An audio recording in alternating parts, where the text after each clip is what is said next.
नमस्कार, मैं अमित गोदियाल और आप देख रहे हैं उत्तराखंड हलचल।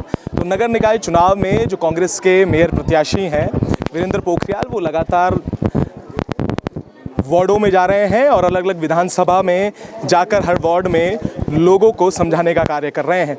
अब सवाल यहाँ पर ये है कि दोनों ही राष्ट्रीय दलों ने नए चेहरों को और युवा साथियों को इस बार टिकट दिया है और दोनों ही जो व्यक्ति हैं वो पूर्व में जो डीएवी विश्वविद्यालय हैं उनके अध्यक्ष रहे हैं और दोनों ही आमने सामने हैं। तो अब जनता किस पर विश्वास करती है, क्या रहने वाला है, उस पर हम बात करेंगे। तो हमारे साथ वीरेंद्र पोखरियाल जी हैं। पोखरियाल जी, कैसा चल रहा है और क्या लग रहा है इस बार जनता के मन में क्या है? क्या इस बार रुझान जो है कांग्रेस की ओर है? देखिए, जनता का जो है अपार समर्थन मिल रहा है और जनता मन बना चुकी है और परिवर्तन के मूड में है और परिवर्तन अवश्य होगा।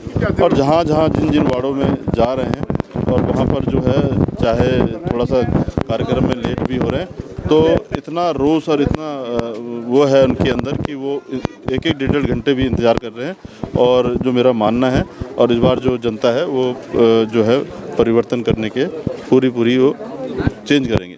पोखरियाल जी, क्या ब्लूप्रिंट है इस बार? क्योंकि इस बार आप अनूप नौटियाल जी से भी मिलते हैं, उन्होंने भी कई सवाल खड़े किए थे कि जो पूर्व जो मेयर रहे उन पर जो पॉइंट्स थे, उन्होंने इस पे कहा कि कौन इस बार मेयर प्रत्याशी होगा। जो उनके आप भी मिलने गए, उसके बाद जो आपके प्रतिद्वंदी है वो भी वहाँ पर गए। क्या ब्लूप्रिंट है इस बार?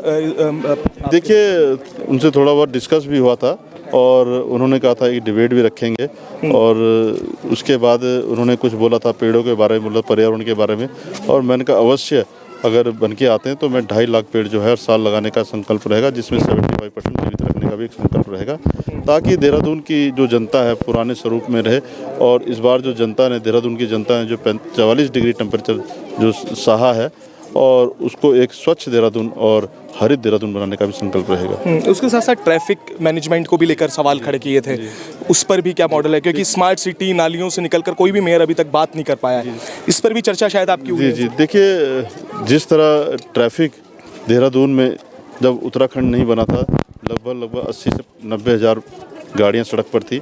आज कम से कम 12 लाख गाड़ियाँ जो सड़क पर दौड़ रही हैं। और जो गलियां हैं जो 12 फुट की हैं वो 12 फुट की रहीं, जो 20 फुट की है 20 की, जो 50 फुट की 50 फुट की है।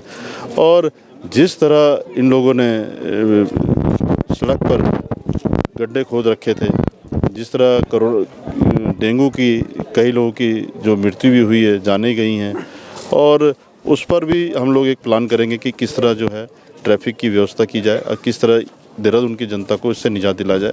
और दूसरा, जो इन लोगों ने ड्रेनेज की जो बहुत बड़ी समस्या थी, जब इन लोगों का प्लान स्मार्ट सिटी का था तो सबसे इन्होंने पहले ड्रेनेज का काम करना चाहिए था, जबकि इन्होंने कोई ना इनका विजन था, ना कुछ नहीं था, ना ड्रेनेज में निकासी के लिए कोई योजना नहीं थी इनकी।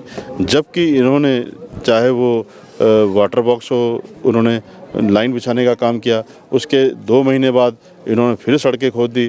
क्या बिजली का काम हो रखा था? क्यों नहीं इन लोगों ने एक साथ इन सारे कामों को किया? और हम निश्चित जब आएंगे और जनता अगर बैठाएगी तो इस पर भी काम किया जाएगा। पोखरियाल जी, कुछ नेता जो हैं कांग्रेस के जो साथी हैं वो भी नाराज़ थोड़े चल रहे हैं। आज निशा कुमारी जो आपकी पार्टी की थी, उन्होंने भी सुबह आपके साथ वो कन्विंसिंग में थी, अब भाजपा उन्होंने ज्वाइन कर ली है, अभी वो भी नाराज़गी थी। उन्होंने कहा है कि गुटबाजी के चलते भी सारी चीज़ें हो रही, उस पर क्या कहना चाहेंगे? देखिए, वो उनका अपना डिसीजन था जो उन्होंने लिया है, पर पब्लिक और जनता हमारे साथ है। तो ये थे वीरेंद्र पोखरियाल जी। उन्होंने साफ कहा है कि उनके पास जो ब्लूप्रिंट है, अगर वो आते हैं तो इन तमाम चीज़ें, जो ट्रैफिक मैनेजमेंट हो, चाहे ड्रेनेज की जो सबसे बड़ी समस्या हो, उसको लेकर बात करेंगे, एक ब्लूप्रिंट बनाएंगे और हम भी देखेंगे कि आगे क्या चल रहा है, जनता का मूड इस बार क्या कहता है। तो लगातार हम अपडेट करते रहेंगे, तब तक जुड़े रहिएगा और देखते रहिएगा उत्तराखंड।